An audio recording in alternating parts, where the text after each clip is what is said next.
शाम का समय था। रेनू अपनी माँ से फ़ोन पर बात कर रही थी। अरे माँ, आप तो जानती ही हैं, कुछ दिनों में हमारा बच्चा इस दुनिया में आने वाला है और इसी समय हमारी नौकरानी भी अपने गांव चली गई है। बोल कर गई है कि 2-3 महीने बाद आऊँगी। अब इतनी जल्दी तो कोई नई नौकरानी भी नहीं मिलेगी और आप भी भाई के पास ऑस्ट्रेलिया जाकर बैठ गई हैं। रेनू ने परेशान होते हुए अपनी माँ से कहा। तो माँ बोली, अरे तो इसमें परेशान होने वाली कौन सी बात है। कोई नई नौकरानी ढूंढने की ज़रूरत ही क्या है तुझे। तेरी सासू माँ है ना, वह किस दिन काम आएगी। भली चंगी तो है अभी समधन जी, और फिर तो उन्हें दादी बनाने जा रही है। इतना तो कर ही सकती है ना वह तुम्हारे लिए। जब तक ज़रूरत हो तब तक काम करवाना, फिर उन्हें चलता कर देना अपने घर। अपनी माँ की इन बातों को सुनकर रेनू की आंखों में चमक आ गई। माँ, ये तो बहुत अच्छा आइडिया दिया है तुमने। शाम को जब उसका पति घर आया तो रेनू मासूमियत का मुखौटा लगाकर उसे चाय देने लगी। अरे रेनू, क्या हुआ, उदास क्यों हो। मैं सोच रही थी कि आपके माँ बाबूजी को कुछ समय के लिए यहाँ बुला लेती हूँ, लेकिन वो लेकिन क्या। लेकिन पिछली बार जो हुआ था उसकी वजह से कहीं सासू माँ नाराज तो नहीं। अरे नहीं, मैं अपने माँ बाबूजी को अच्छे से जानता हूँ। हमारे बुलाते ही दौड़े चले आएंगे दोनों। अजय, सुनते हो, आज सौरभ का फोन आया था। कौशल्या जी ने चहकते हुए कहा। तो राधे श्याम जी की तो जैसे खुशी का ठिकाना ही नहीं रहा। अच्छा, इतने दिनों बाद, चलो याद तो किया उसने। ठीक तो है वहाँ सब। दरअसल बहू की डिलीवरी का समय नज़दीक आ रहा है ना, तो अपने घर बुला रहा है हम दोनों को। बेटे से बात करके तो कौशल्या जी की खुशी सातवें आसमान पर थी, लेकिन अचानक ही कौशल्या जी पिछली बातों को याद करके उदास हो गई। दरअसल 1 वर्ष पहले कौशल्या जी और राधे श्याम जी अपने बेटे बहू के घर कुछ दिन बिताने के लिए गए थे। उनकी बहू जान चुकी थी कि उसकी सास बिल्कुल सीधी सादी है, तो उसने इस बात का फ़ायदा उठाना शुरू कर दिया था। सारा दिन बिजी रहने का बहाना करती रहती और सारा काम अपनी सासू माँ पर ही डाल देती।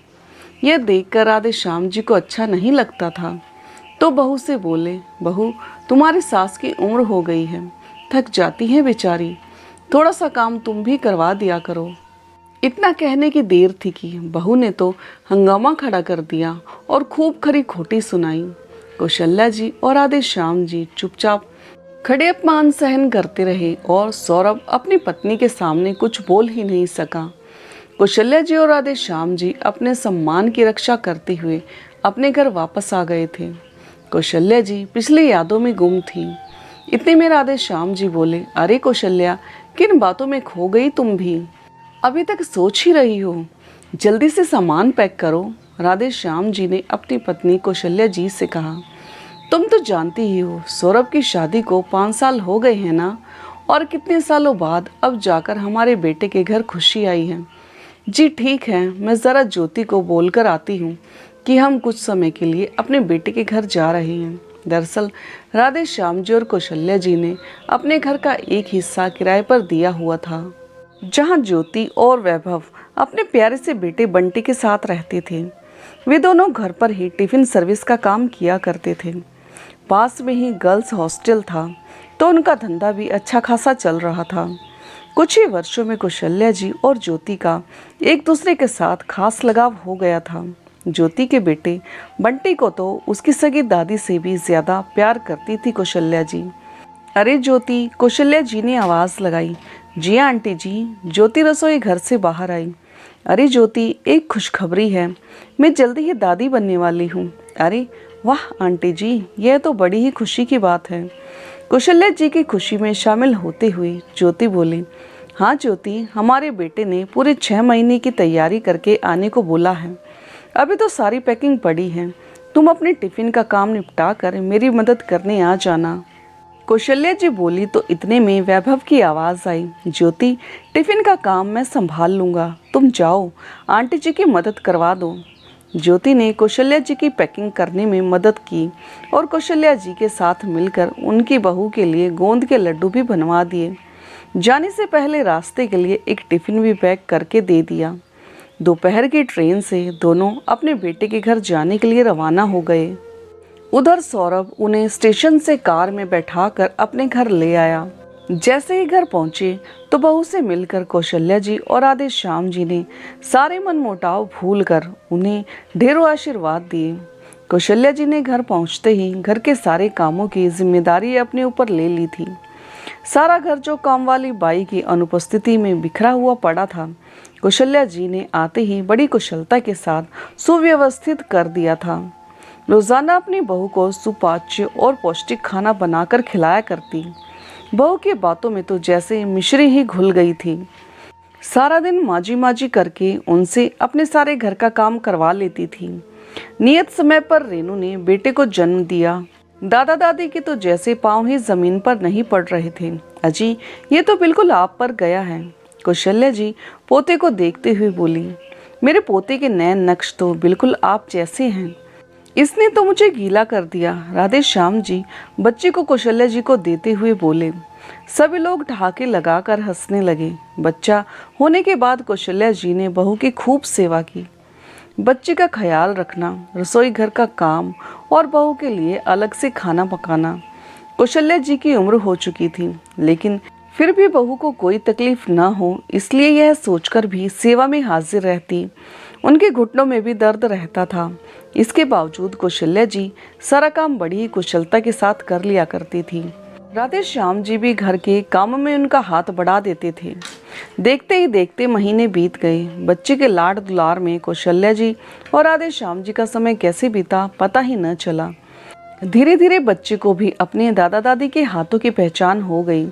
यह बात बहू रेनू को खटकने लगी। कुछ दिनों के बाद रेनू के काम वाली बाई भी अपने गांव से वापस लौट आई।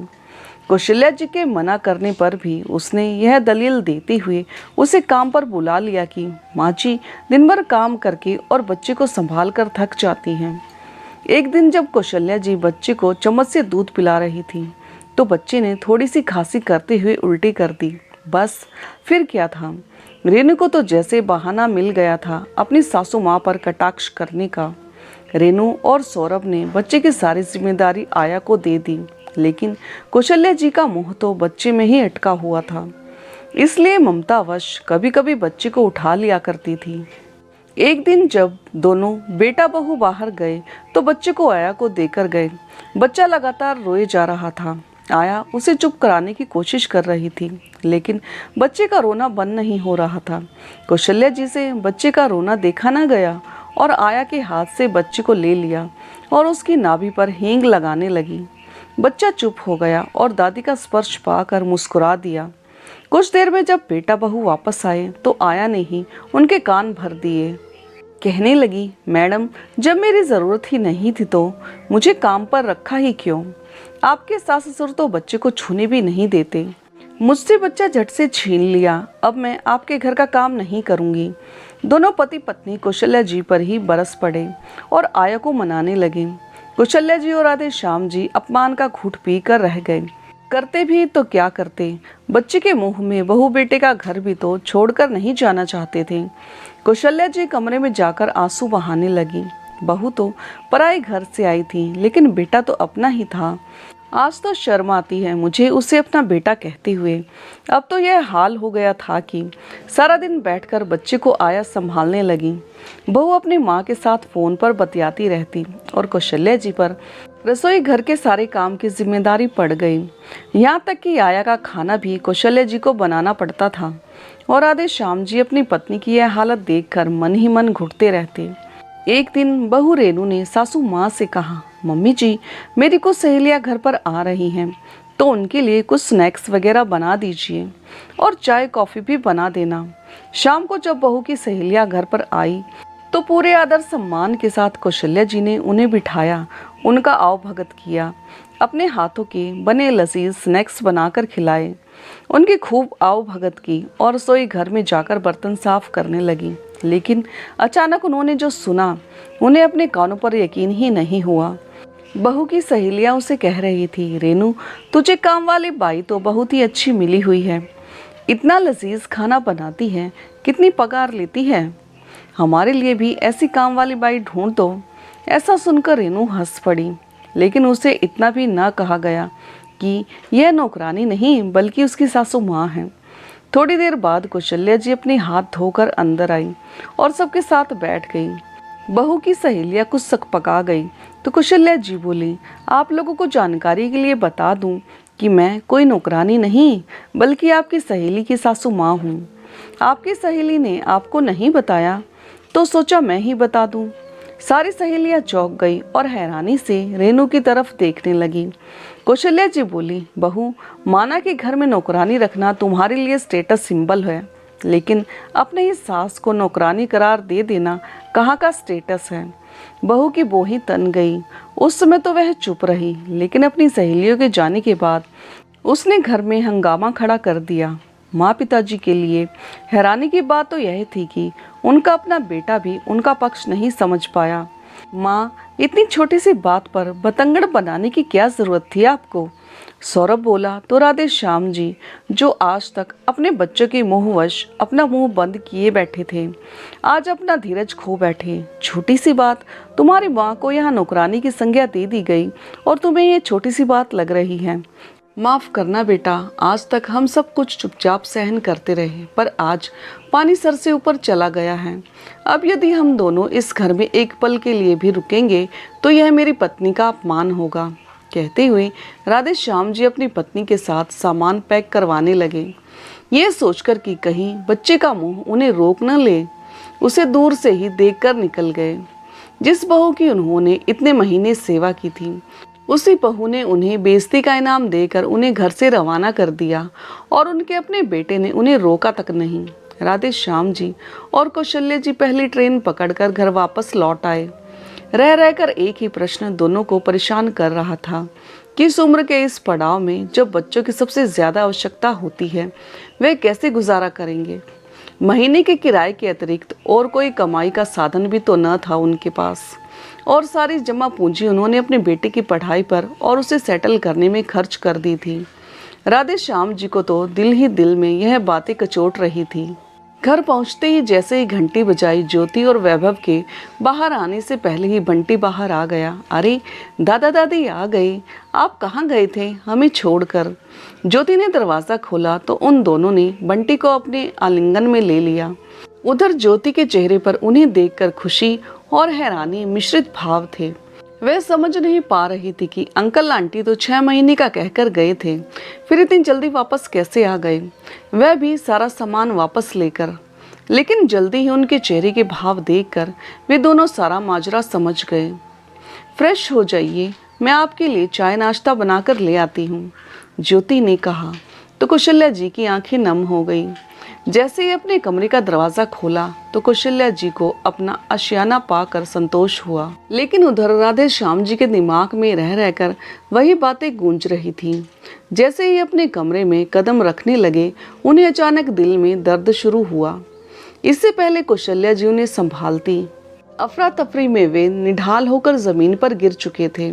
कौशल्या जी की आवाज़ सुनकर ज्योति और वैभव भागे आए, लेकिन तब तक राधे श्याम जी निष्प्राण हो चुके थे। कौशल्या जी पर तो जैसे दुखों का पहाड़ टूट पड़ा। ज्योति और वैभव ने उन्हें जैसे तैसे संभाला और उनके बेटे और बहू को खबर कर दी गई तो दोनों अंतिम संस्कार की लोकचारिता निभाकर वापस चले गए। अपनी माँ का हालचाल तक जानने की जहमत नहीं उठा पाए दोनों, लेकिन किराएदारों ने उन्हें हर कदम पर सहारा दिया। ऐसे ही धीरे धीरे समय बीतने लगा और कौशल्या जी की हालत भी अब कुछ सामान्य होने लगी थी। एक दिन ज्योति और वैभव का बेटा बंटी कुछ बीमार पड़ गया तो उसे दिन भर हॉस्पिटल में एडमिट करवाना पड़ा। कौशल्या जी को तो वैसे भी खाना बनाने का शौक था, तो ज्योति की अनुपस्थिति में कौशल्या जी ने टिफिन का सारा काम खुद ही संभाल लिया था। सभी ग्राहकों को उनका खाना बहुत पसंद आया और हॉस्पिटल की लड़कियां तो उनके खाने की दीवानी ही हो गई। देखते ही देखते उसी समय कौशल्या जी को अचानक पता चला कि उनके किराएदार वैभव और ज्योति ने अब अपना मकान खरीद लिया है और वहीं पर वे दोनों अपना रेस्टोरेंट खोलने वाले हैं। दरअसल उन्होंने यह मकान 2 महीने पहले ही खरीदा था, लेकिन अंकल के जाने के बाद वह आंटी को अकेला नहीं छोड़ना चाहते थे, इसलिए आंटी को संभालने के लिए उन्होंने अपना गृह प्रवेश कुछ समय के लिए टाल दिया। यह बात जानकर कौशल्या जी भाव विभोर हो गई। फिर अपने आप को संभालते हुए कौशल्या जी ज्योति के पास गई और उसे बधाई देते हुए गले से लगा लिया। बेटा, मेरा इतना भी ख्याल मत रखो कि मैं तुम लोगों को जाने ही न दूं। कौशल्या जी ने ज्योति को आश्वासन दिया कि वह बिल्कुल ठीक हैं और सारी तैयारियां करवा कर उन्हें भारी दिल से विदा कर दिया। लेकिन आज कौशल्या जी बिल्कुल अकेली हो गई थी और साथ ही किराए से होने वाली आय भी अब बंद हो गई थी। इस उम्र में अपना गुजारा कैसे करेंगी, अब यह चिंता उन्हें सताई जा रही थी। जिस बेटे पर सारी जमा पूंजी खर्च कर दी थी, उसी ने मुझे बुढ़ापे में, कहते हुए उनके गालों पर आंसू ढुलक आए। आगे की जिंदगी कैसे कटेगी सोचकर ही उनका दिल बैठा जा रहा था। इतने में बेल बजी। देखा तो हॉस्टल की कुछ लड़कियां बाहर खड़ी हुई थी। कौशल्या जी के पास आकर टिफिन सर्विस के लिए आग्रह करने लगी। आंटी, आपके हाथ का खाना बहुत लाजवाब होता है, प्लीज आप टिफिन सर्विस शुरू कर दीजिए ना। उन लड़कियों के इतना आग्रह करने पर यह सुनकर कौशल्या जी सोच में पड़ गई। अंदर आकर अपने पति की तस्वीर के सामने खड़ी होकर बोली, जी यह कैसे संभव है, इस उम्र में नया काम कैसे शुरू करूं? फिर सोचने लगी, लेकिन इसमें हर्ष भी क्या है। अचानक सोचते सोचते उनकी आंखों में चमक आ गई। मन ही मन उन्होंने अपने जीवन को नई दिशा देने का निर्णय ले लिया। ज्योति और वैभव का घर कुछ ही दूरी पर था। ज्योति को फोन करके उन्होंने अपने घर मिलने के लिए बुला लिया और टिफिन सर्विस शुरू करने में उनकी मदद मांगी।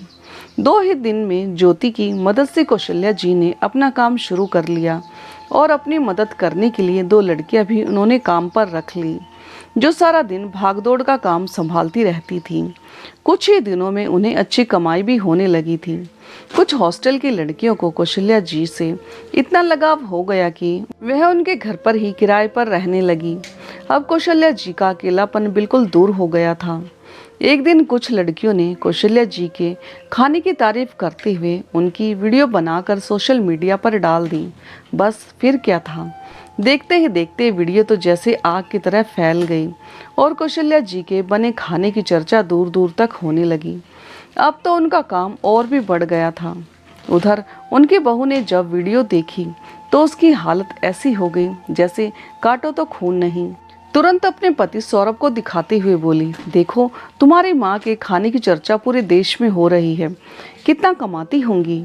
बाप रे बाप, तुम्हारी नौकरी से तो हमारे घर का गुजारा ही बड़ी मुश्किल से चलता है। अपनी माँ से ही कुछ मदद मांग लो, उनका काम इतना अच्छा चल रहा है तो क्यों ना हम उन्हीं के पास जाकर रहें। और वैसे भी तुम्हारे पिताजी अब तो इस दुनिया में रहे नहीं, तो माँ को भी अकेलापन लगता होगा। यह सब देखकर सौरभ की हैरानी का तो ठिकाना ही ना रहा। पत्नी का कहा मानकर सौरभ ने अपनी माँ के पास जाने की योजना बना ली। अगले ही दिन दोनों अपने बेटे के साथ कौशल्या जी के घर पहुंच गए। वहां का दृश्य देखकर बहू की आंखें फटी की फटी रह गई। वहां तो जैसे मेला सा लगा हुआ था। सारी तरफ चहल पहल थी। मीडिया वाले माँ जी का इंटरव्यू ले रहे थे। ये देखकर दोनों पति पत्नी थोड़ी देर के लिए अलग से खड़े हो गए। अपने आप को आज वह अपने ही घर में उपेक्षित सा महसूस कर रहे थे। कौशल्या जी ने तो उन्हें बहुत पहले ही देख लिया था, लेकिन फिर भी उनको नज़रअंदाज करके अपने काम में लगी रही। भीड़ थोड़ी कम होने पर बहू बेटा दोनों कौशल्या जी के पास जाकर उनके चरणों में गिर गए। कौशल्या जी ने चेहरे पर कोई भावना न दिखाते हुए उन्हें ढेरों आशीर्वाद दिए और फिर से अपने काम में लग गई। अपने पोते को इतने दिनों बाद देखकर प्यार किया और फिर अपने काम में फिर से लग गई। इतने में सौरभ ने पीछे से आवाज़ लगाई, माँ हमें माफ़ कर दो, हमसे बहुत बड़ी भूल हो गई, आज से हम आपके पास ही रहना चाहते हैं। कौशल्या जी ने उन्हें तिरछी निगाहों से देखते हुए कहा, अच्छा, लेकिन मैं तुम्हारे साथ नहीं रहना चाहती हूँ। मैं इज्जत के साथ रहना चाहती हूँ और स्वाभिमान से, किसी के घर की नौकरानी या बाई बनकर नहीं रहना चाहती। अब यह सब लोग ही मेरा परिवार है, लेकिन माँ इस घर पर हमारा भी कुछ हक बनता है। बहू रेनू ने कहा, हक तो तुम लोगों का उसी दिन खत्म हो गया था जिस दिन मैं और तुम्हारे पिताजी तुम्हारे घर से बेइज्जत होकर निकले थे। दूर से आए हो, भूख लग रही होगी तुम्हें, खाना खा कर जाना, रास्ते के लिए भी तुम्हारे लिए टिफिन पैक करवा देती हूँ। कहते हुए कौशल्या जी अपने काम में मग्न हो गई।